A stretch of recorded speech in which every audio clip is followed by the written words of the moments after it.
যারা নামাজকে জেনেছে তারা হয়তো মসজিদে সপ্তাহে একবার যায়, না হয় ডেলি একবার যায়।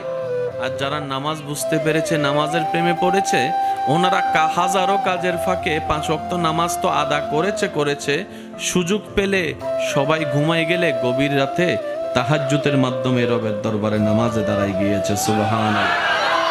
একজন কে ঠেলে নামাজে পাঠানো যায় না, আরেকজনকে সিজদায় গেলে নামাজ থেকে টেনে তোলা যায় না।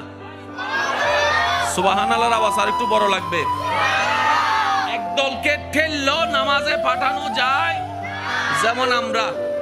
আরেক দলকে টানলো নামাজ থেকে তোলা যায় না, যেমন ইমাম হুসাইন। পার্থক্যটা কোথায়? এই পার্থক্যটার জায়গায় কাজ করতে পারলে আপনার আমার জন্য ফায়দা হবে দুনিয়াতে এবং আখিরাতে। রব্বানা আতিনা ফিদ দুনিয়া হাসানাতাও ওয়া ফিল আখিরাতি হাসানা। চিৎকার দিয়ে বলেন সুবহানাল্লাহ।